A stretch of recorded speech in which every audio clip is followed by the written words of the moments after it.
Ready? Disinformation. The U.S. poised to invade IKEA. Like a joint, the baby passed around the table. The power cleansing has begun. Ludwig is actually Monsieur Automaton. A condo is not a Canadian. In spite of depressive realism, fresh conversational topics are party crackers. Digital capitalism. Rabbits humping trains. Not normally, perhaps abnormally. The risk of miscalculation idles in fits of transparency. Spaghetti is not pasta. Effendi, not trendy. We have unexplained brain cell loss deep in the shallows of the body politic. Gestures menacingly with a golden retrievable. Overlooks a gorge gorging itself. Cuffed and shackled, the poet figure waddles up the ramp. Hello is not a halo. UFOs don't believe in you.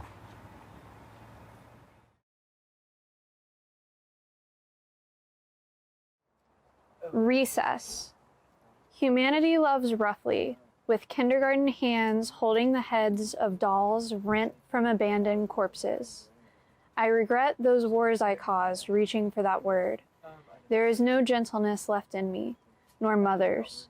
Their daughters have grown feral, lost, searching for that untouchable thing, and I am with them in the reeds.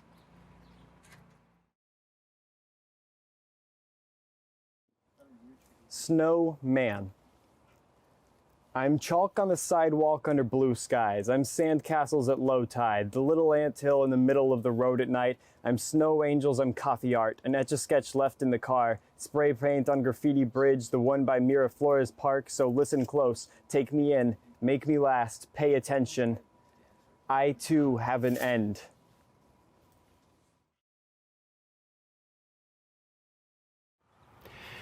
The nostalgia of humidity. As I came and went, the sky was full and blue. The sun is shining behind gray clouds. Morning, cold wind, coffee, waking of the sun. The dense, persistent light. Think of heaven.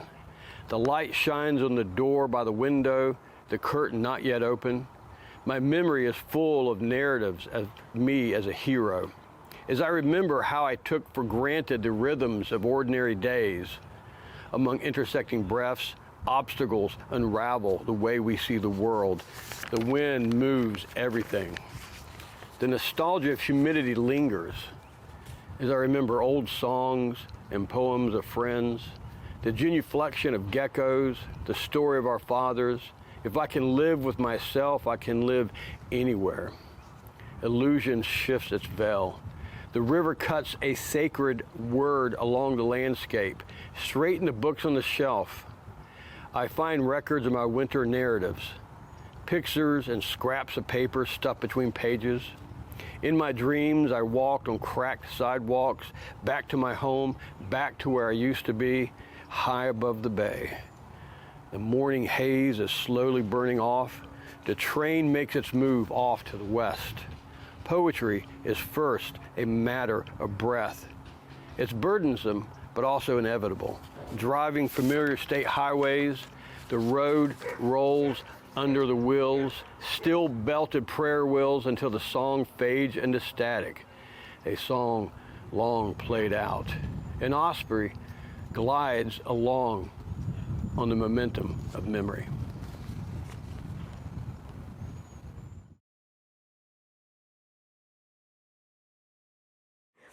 Goodbyes. I saw a rose garden the other day. It was next to a koi pond, like how yours was. I saw the roses in the koi and remembered everything about you. I remembered how much you loved to watch tap dancing. I now wear a necklace for you with tap shoes on it. I remembered how you would laugh at how focused I got while playing video games. It worked though. I finished Super Mario Bros. With all the stars. I remember saying happy birthday to you every year on February 21st. Now that is the day that I dread the most when the new year starts. I have learned to push my feelings down until no one is around and I can cry it out. My friends tell me that's not good for you and you need to let it out. But those friends still have their grandmothers to turn to. I don't. I don't cry because you're gone. I know that eventually everyone must go. I cry because I never got to say goodbye. While everyone else got to, I was held back because I was too sick, too weak. Everyone tells me that I'm lucky because I didn't see you like that. But they don't know that even though they wish they never got to see you like that, I wish I did. Because if I did, then I could have said goodbye.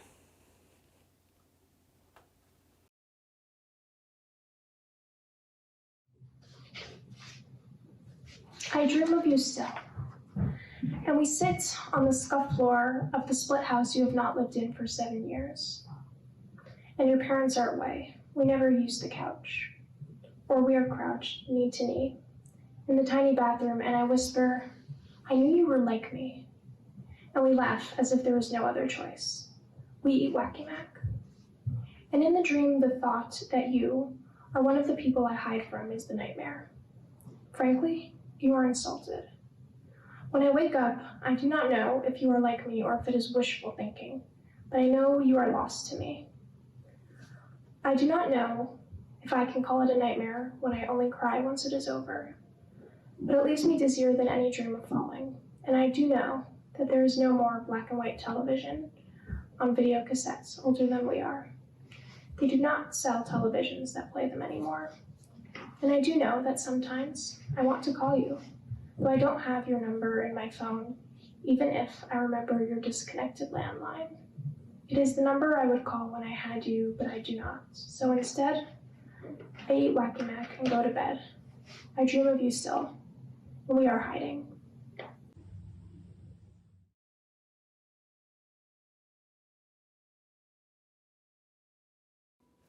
Camisado.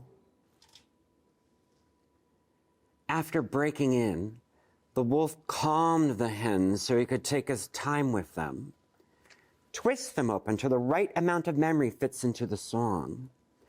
Another high price for belonging. Poetry is the opposite of escape, but makes this world endurable. How the smallest puddle reflects the entire sky. A return to every dream our minds talked us out of, trusting our math of the star. Your hand around my shoulder, poet astronaut, you know I love you. I have no sense of failure when I'm with you. Everything matters because everything hurts someone somewhere as it is mattering. We became all we carried into the mast.